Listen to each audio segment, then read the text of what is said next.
Guys, I cannot believe it. Nioh 3 is real. And not only is Nioh 3 real, but you can play it right now with an exclusive alpha demo. Team Ninja hit us with the 1-2 punch with a fantastic reveal trailer that absolutely caught me by surprise, but the fact that they simultaneously dropped a demo too was the cherry on top. After sinking nearly 10 hours into the demo and doing pretty much everything this alpha has to offer, I wanted to throw together my thoughts about Nioh 3 in its current state. Now you might be asking, why do a review for a demo? And in most cases that would be totally valid. But this slice of the game is huge, and there are a ton of changes in Nioh 3 when compared to its predecessors that we need to talk about. So in this video I'll be discussing all the pros and cons, the major changes, and my overall experience with the alpha, so you can consider this a sort of mini review as well as a general overview of the game.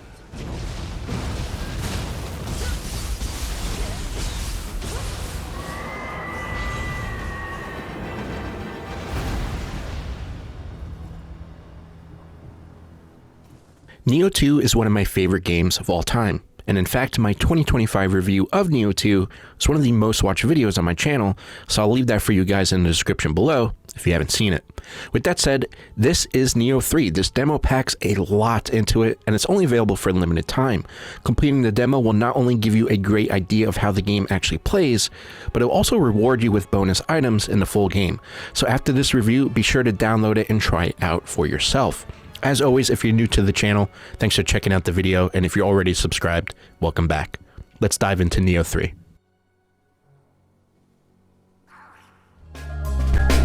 Ready? Fight!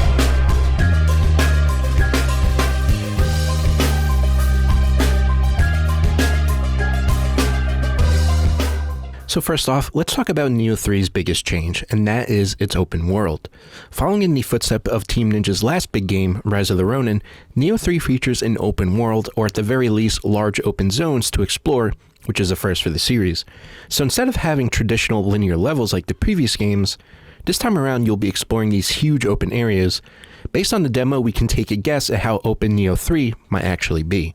It's either a true open world and the area we play in the demo is just a small portion of the overall map, or each chapter features a large playable space that is unique to that specific chapter. Either way you slice it, this is a major change to the series that I think the audience at large will probably prefer. But I'm not quite sure on which style I prefer more for Nioh. There are still individual areas within this demo that essentially act as missions, but I spent the majority of my time in the open world. It's here that you'll do your normal open world stuff. There are plenty of activities to do, like clearing enemy camps, taking out mini-bosses, and completing quests. All these activities will contribute to your exploration level, which will grant bonus stats and reveal more information on the map. Exploration in Nioh 3 actually feels really rewarding, because not only is there plenty of loot to find in chests, but there's also a ton of meaningful, impactful abilities you can gain for your character. These are things like passive skills, active abilities, and other upgrades that will be very useful for your playthrough. Most of these upgrades will be hidden and tucked away off the beaten path, guarded by powerful yokai enemies inside bandit camps, or even locked behind bosses, so you are highly encouraged to explore as much as possible to power up your character. Of course, we'll have to see how big the world actually is, how varied the environments are, and how repetitive it might feel. But as of now, it is a nice change of pace. Team Ninja took many of Rise of the Ronin's best elements and put the Nioh twist on them, which is cool. Again, I think the broader audience will enjoy this change, but die-hard Nioh players might prefer the classic mission-based approach. I'm cool either way. I'm just glad to have more Nioh in my life, to be honest.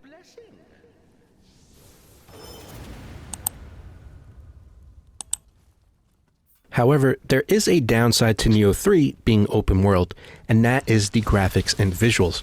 Nioh 3 is looking real dated right about now, and it's clear the move to an open world is really testing the limits of Nioh's engine. With that said, you don't really play these games for the graphics, you play them for the gameplay, the loot, and the deep build crafting. Nioh 2 released in 2020 on the PS4, and here we are in 2025 on a completely different console, being the PS5, And Nioh 3 still looks about the same. You can even argue that Nioh 2 Remastered looks better in some ways because the devs were able to pack in more detail to those environments because they don't need to worry about rendering a whole giant open world. So yeah, it's safe to say from an environment perspective, Nioh 3 is definitely looking dated. This is still an alpha and I'm sure we'll see some improvements before launch, but I don't think the graphical fidelity is going to change all that much from now until launch. Luckily, things like animations, the yokai, armor, weapons, the characters, they all look much better. The Nioh games have always had amazing animations and the yokai are a huge highlight with their designs. Team Ninja consistently kills it in this department, and the demo introduced a bunch of new demons for us to slay, and they all look great. The audio is another high point. The Nioh games have always had great soundtracks, with a huge variety of tracks to fit the action or mood in cinematics. The sound effects of the yokai, or that satisfying crunch of a weapon slicing through an enemy, all sound great. And you can play the game in both English or Japanese, which is always a nice bonus.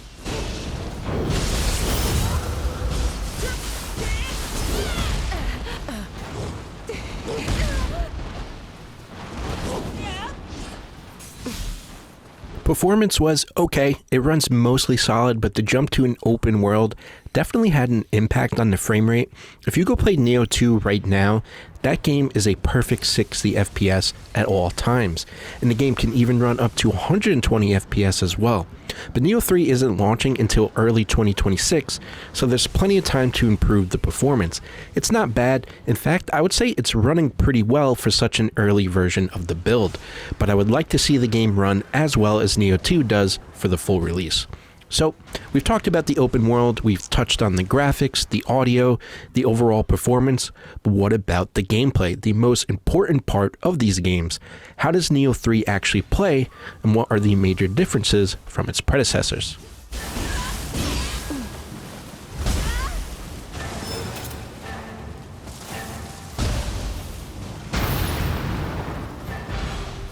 I mentioned in my review of Nioh 2 that I think that game has the best combat in an action RPG, and I still stand by that. Trying to follow up that game's combat is a daunting task, but I think Nioh 3 is on the right track. It's hard to judge completely because we only have a fraction of what will be on offer in the full release, but what we have in the demo gives us a pretty good idea of many of the game's systems and its overall approach to combat. Its biggest addition comes in the form of combat stances, not to be confused with weapon stances which are still in the game. This time around you can seamlessly switch between samurai stance and ninja stance, each complete with their own loadouts, usable weapons, armor, and special abilities. This effectively means you can create two entirely separate builds for your character, one for your samurai stance and one for your ninja stance. I like this system a lot, but it did take a little bit for it to grow on me. Once I understood the combat a bit better, the stance switching actually felt really well and started to flow nicely. Playing in samurai stance offers the traditional Nioh combat we love with a few tweaks. Weapon stances are still here, allowing you to wield your weapon in high, medium, or low stance, which drastically changes your moveset. Playing in this stance is all about taking your enemies head on with calculated and measured attacks. Blocking is more effective and you're overall more durable. You also have access to special charge attacks that do a ton of damage and can even delete certain enemies outright. Playing in the ninja stance, however, trades that durability for mobility, allowing you to focus on keeping your agility as you dance around your enemy. Ninja stance deals extra damage to enemies from behind and allows you to use ninjutsu seamlessly even while moving. And a great new addition is that your ninjutsu skills replenish over time as you deal and take damage, which encourages you to stay aggressive. You are not forced to play in both stances. You can stick with one or the other, but I found myself switching pretty often depending on the situation, and both sides have their advantages. And considering that this is an open world game now, that means there's the option for stealth-based gameplay when it comes to clearing camps and exploring. So I imagine a lot of people will appreciate the ninja stance for this reason alone. Other new additions like jumping mean that you can attack enemies mid-air and even dodge mid-air. It also adds another layer to exploration, adding some much needed vertical space while exploring the various maps and mission areas. Magic makes its return as well, but it functions quite differently. In previous Nioh games, magic and ninjutsu had their own skill trees. This time around, magic is acquired through capturing yokai souls. After you've captured a yokai soul, you can then throw that soul into a magic box. It's here that you can either use that yokai soul for passive or active effects. You can either use that soul to temporarily summon the yokai itself to fight on your behalf, or grant you a specific spell or series of passive buffs. Increasing your magic attribute will allow you to equip more yokai souls and even summon more powerful yokai, even bosses. They've essentially combined the magic and yokai abilities from Nioh 2 into one mechanic. Thematically, I really like this approach of summoning a yokai from a magical demon box, but I'm not 100% sold if it's the better choice between having a traditional magic skill tree.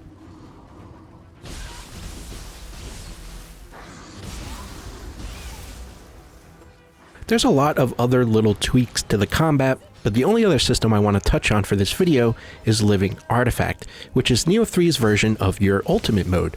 In Nioh 1 you had Living Weapon, in Nioh 2 you had Yokai Shift, and in 3 you have a combination of the two. Once your gauge has filled, you will be able to activate Living Artifact that will summon your guardian spirit into your weapons and armor, pretty much turning you into the ultimate demon slayer. This is the perfect oh shit button when you think you might die, or you just want to finish off a boss as safely as possible. I think most people will really enjoy this game's version of this ultimate mode, as it's more reminiscent of Nioh 1. Overall, I absolutely loved the Nioh 3 demo. It's early on, so they still have some kinks to work out, and we only saw a small taste of what's to come. We only had access to a few of the weapons, spells, skills, and many of the game's systems were still blacked out. The change to an open world setting will likely go over well with a lot of people, and I think it's done well here, even if it doesn't bring anything new to the table. The game felt challenging, but if you take the time to explore, you can make your character very powerful, enough so that the bosses feel manageable instead of outright destroying you. I really enjoyed the stance switching, but I imagine that for new players it may be overwhelming having to manage two separate loadouts, and some people might not even engage with it at all. Visually, the game is looking very dated from an environmental standpoint. I think it's time that Team Ninja do some significant upgrades to their engine for the next big release. I still do enjoy the graphics and the art style, but there's no denying that with every release, the graphics are showing their age. Regardless, I'm here for the combat and loot and taking on insane demons in style, and that's what Nioh games deliver on most. I cannot wait to play more of this game, and you can bet that Team Ninja will have several more playtests before release, but be sure to download the alpha demo now before it's too late, as it's only available for a limited time. The reveal of Nioh 3 and the shadow drop of the demo simultaneously really took me by surprise. I honestly did not think we would be getting a third Nioh game on this console generation, but here we are, and I've been absolutely loving it. So much so that after I completed the demo, I just went right back and played more of both the alpha and Nioh 2. Hopefully this mini review and the overview of the demo was helpful for you guys. Don't forget to try it out for yourself, and if you want to check out my 2025 review of Nioh 2, be sure to check that out down below. If you enjoyed the video, be sure to leave a like and subscribe. Really means a lot, and thanks for watching. Peace.